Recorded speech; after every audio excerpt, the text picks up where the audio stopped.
இருக்கணும். இந்த நாட்டில் மாற்றத்தை விரும்பக்கூடிய நல்ல அரசியல் விரும்பக்கூடிய திமுக வேண்டாம், அதிமுக வேண்டாம், அதுக்கு ஒரு மாற்று அரசியலை வைக்க போறேன்னு சொல்லக்கூடிய விஜய் அவர்கள் இவன்ட்டு மாற்றத்தை உருவாக்க போறாரு. இவன் நாம் எதிர்த்து கேள்வி கேட்டாலே ஆபாசமாக இழிவாக பேசுறான். இவட விர்ச்சுவல் வாரியர்ஸ் கிடையாது, விர்ச்சுவல் வல்கர்ஸ். வல்கரான வார்த்தைகளை சமூக வலைதளங்களில் பேசுவதை அதுதான் அரசியல் அப்படின்னு நினைச்சிட்டு இருக்கான். நாம கேட்கிற கேள்வி என்ன? நீங்க அடக்குமுறை அடக்குமுறைன்னு சொல்றீங்க.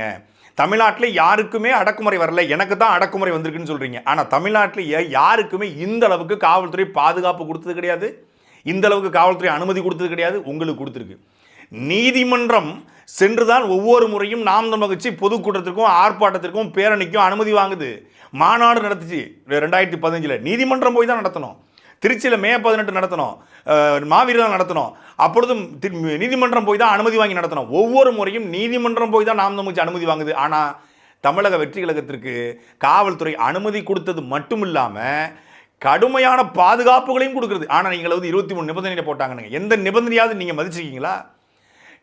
நாகப்பட்டினத்தில் கூட்டம் போட்டு அங்கே இருக்கக்கூடிய ஆலயத்துடைய சுற்றுச்சுவரை இடித்து தள்ளி விட்டுட்டான். யார் வீட்டு தென்னந்தோப்பு தெரியாது, அந்த தென்னந்தோப்பில் ஏறி தேங்காயை பறித்து விஜய் பேசிட்டு இருக்காரு. தேங்காயை பறித்து இவங்க குடிச்சிக்கிட்டு இருக்கான். இந்த மாதிரி ஒழுக்கங்கட்ட கூட்டத்தை கேள்வி கேட்கணுமா கேட்கக்கூடாதா? இப்படி கேள்வி கேட்டால் அது இழிவுபடுத்திட்டாங்க, ஒருமையில் பேசிட்டாங்க, எங்களை மனசை புண்படுத்திட்டாங்க, தற்கொலை கூட்டம்னு சொல்லிட்டாங்க. தற்கொலை கூட்டம் தான் சொல்ல முடியும். உன் கட்சியினுடைய கொள்கை என்னன்னு சொல்லு. உன்னை தற்கொலை இல்லை கொள்கைவாதின்னு சொல்கிறேன். கொள்கை என்னன்னு கேட்டால் கொள்கைன்னா என்ன அப்படின்னு நீ கேட்டனா நீ தற்கொலை தானே. முட்டாள் கூட்டம்னு சொல்லிட்டாரு சாட்டை துரைமுருகன் தாவேக்காவை பார்த்து. கிரீஸ் தடவுறாங்க, அந்த கிரீஸை தொடச்சிட்டு மேலே ஏறி 10 அடி ஜம்ப் பண்ணி அவன் தூக்கி போட்டதுக்கு கீழே விழுந்து அதை பற்றி கவலைப்படாமல் ஒருத்தன் ஓடிட்டு இருக்கானா, அவன் முட்டாளா இல்லையா? தமிழக வெற்றி கழகத்துடைய கொள்கை என்னன்னு நேற்று ஒரு தம்பி எனக்கு அழைச்சார். நல்லா மரியாதையாக பேசினார். என்னுடைய அலைபேசி எண்ணிக்கை அழைச்சார். நான் அவர்கிட்ட ஏன் விஜயை எதிர்க்கிறோம், விஜயை நாங்கள் விஜய் மீது இருக்கிறது கோபம் கிடையாது, வருத்தம். விஜய் நான் கேள்வியாக கேள்வின்னு சொல்லி அவர் நான் புரிய வச்சேன். அப்புறம் நான் தொடர்ச்சியாக பேசிகிட்டு இருக்கும்போது எனக்கு பதில் சொல்ல முடியாமல் அவர் அலைபேசியை கட் பண்ணிட்டு போயிட்டாப்புல. அதோடு முடிஞ்சிச்சு. ஆனால் மரியாதையை கேள்வி கேட்டால் மரியாதையை பதில் சொல்ல போகிறோம். ஏன் நம்ம விமர்சனம் பண்ணுறோம் அப்படின்னு எடுத்து வைக்கும்போது அதற்கு எதிர்முனையில் பதில் சொல்ல முடியல. ஆனால் என்ன விஜயை திட்டுறீங்க, என்ன விஜய்னு சொல்ல, என்ன தளபதியை திட்டுறீங்க, என்ன தளபதி? தளபதியை நான் திட்டலையா, உங்கள் தளபதியை நான் கேள்வி கேட்குறேன். கொள்கை தலைவராக இத்தனை பேரை வச்சுக்கிட்டு அந்த கொள்கை தலைவர்களுடைய கொள்கைப்படி இவர் நடக்கிறாரா?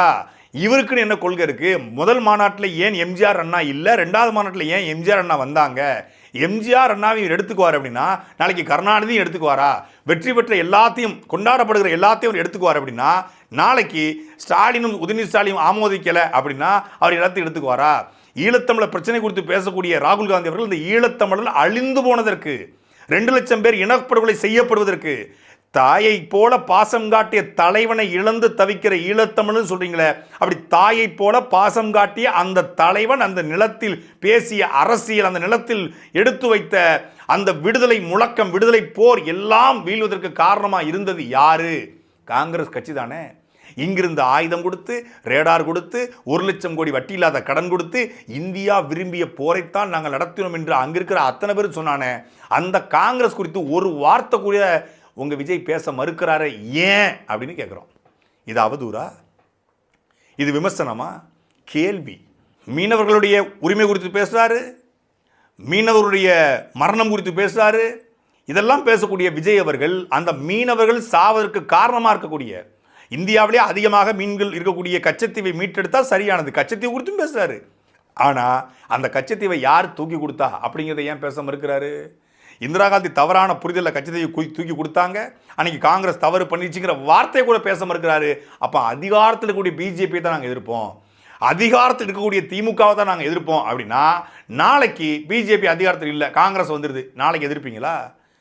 ஏற்கனவே தவறு பண்ணியிருக்காங்க, அந்த தவறில் கேள்வி கேட்க வேண்டாமா? அப்போ காங்கிரஸ் குறித்து உங்கள் பார்வை என்ன? நீங்கள் ஆட்சியில் இருப்பவர்கள் மட்டும் தான் எதிர்ப்போம், ஏன்னா நாங்கள் ஆட்சிக்கு வரப்போகிறோம். நீ அப்போ ஆட்சிக்கு வருவது மட்டும் தான் உங்கள் நோக்கமா? நாட்டை நல்ல அரசியலை உருவாக்குவது நோக்கம் இல்லையா? காங்கிரஸ் செய்த எல்லா தவறுகளும் சரியானதா?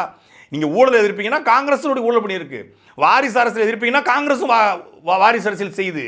இங்கே திமுக சவறு செஞ்சுக்குன்னா அதுக்கு இணையான தவிர திமுக கூடக்கூடிய காங்கிரஸும் பண்ணியிருக்கு. அப்படின்னா திமுகவை கேள்விக்கிற நீ காங்கிரஸை கேட்க மாட்டேன், பாஜக கேள்வி கேட்பேன், காங்கிரஸை கேள்வி கேட்க மாட்டேன் அப்படின்னா நீ யாருடைய கையாளு, யாருடைய கைகூலி அப்படிங்கிற கேள்வியை எழுப்ப வேண்டிய தேவை இருக்கு. இது கேள்விதான். இன்னைக்கு இல்லை, 2009 போர் முடிஞ்சு ஒட்டுமொத்தமான தமிழர்களும் உலக தமிழர்களும் காங்கிரஸ் மேல பெரிய கோபத்தோட இருக்கும் பொழுது, காங்கிரஸ் தலைவர்கள் மேல பெரும் கோபத்தோட இருக்கும் பொழுது, ராகுல் காந்தியை 2009 செப்டம்பர் மாதம் போய் சந்தித்துட்டு என்ன போல சிறியவர்கள் எல்லாம் ராகுல் காந்தி அழைத்து பேசியது என்பது எனக்கு பெரிய பெருமையாக இருக்குது. உன் இனத்தையே கொன்று ஒழிச்சுக்கிறான். தாயை போல பாசம் காட்டிய தலைவனை இழந்த ஈழத்தமிழர்கள்னு சொல்கிறீங்க இல்லையா, அந்த தாயை போல பாசம் காட்டிய தலைவன் இழப்பதற்கும் அந்த ஈழத்தமிழர்கள் நிற்பதற்கும் ஈழத்து மருமகன் உங்களை கொண்டாடுறாங்க. அந்த ஈழத்து மக்கள் இன்னைக்கு உலகம் முழுமைக்கும் அகதியாக இருப்பதற்கும் காரணமாக இருந்தது ராகுல் காந்தி. பிரபாகரனுடைய மகன் என்று தெரிந்தும் அவனை சுட்டு கொல்லுங்கள் என்று ராகுல் காந்திட்ட உத்தரவு கேட்ட பிறகுதான் கொண்டாங்கன்னு சொல்றாங்க. அப்படி பச்சை பாலகன் 13 வயது பச்சை பாலகன் பாலச்சந்திரனுடைய மரணத்திற்கு காரணமாக இருந்த கேடுகட்ட கூட்டம் இந்த காங்கிரஸ் கூட்டம். அது ராகுல் காந்தி, சோனியா காந்தி அவர்களோட நீ இணக்கமா இருப்ப, அவரை போய் சந்திச்சது பெருமையா கருதுவ அப்படின்னா கேள்வி கேட்போம்ல. ஏற்கனவே திமுக துரைமுருகனா இருந்த என்ன 14 வழக்கு போட்டு 330 நாட்கள் சிறையில் வைத்து குண்டர் சட்டம் போட்டு சாட்டை துறைமுகமாக மாற்றியது. சாதாரணமாக தான் ஒரு யூடியூப்பில் வீடியோ போட்டிருந்தேன். தொடர்ச்சியாக வழக்கு போட்டு ஜெயிலில் பிடிச்சி போட்ட உடனே சர்ரா ஒரு கை பார்த்துருவான் அப்படின்னு சொல்லி தான் சிறைக்கு போயிட்டு வந்த பிறகு இன்னும் கூடுதலாக நிறைய புத்தகங்களை படித்து நிறைய செய்திகளை சேகரித்து கொண்டு எவன் நல்லவன் எவன் கெட்டவன், யார் யார் சீட்டிங் பண்ணுறா, எந்த மாதிரியான சீட்டிங்லாம் நாட்டில் நடைபெறுது, நாட்டில் எந்த மாதிரியான போதைப் பொருட்கள்லாம் இருக்குது, அதை யாரெல்லாம் விற்கிறா, எப்படி விற்கிறா, வடநாட்டுக்காரன் இங்கே எப்படி வர்றான், போக்சோ வழக்குனா என்ன, அது யார் பண்ணுறா அப்படின்னு சொல்லி எல்லாத்தையும் தெரிந்து கொள்வதற்கு சொல்லப்போனால் 100 ஆண்டுகள் ஒரு நேரடியாக ஒரு 3 கோடி பேர் மக்கள்கிட்ட பழகினா, 100 வருஷம் வாழ்ந்து ஒரு 3 கோடி மக்கள்கிட்ட நேரடியாக பழகினா என்ன அனுபவம் கிடைக்குமோ அந்த அனுபவம் 330 நாளில் ஜெயிலில் கிடைச்சிது. அதை சிறை அதிகாரி சொன்னார்.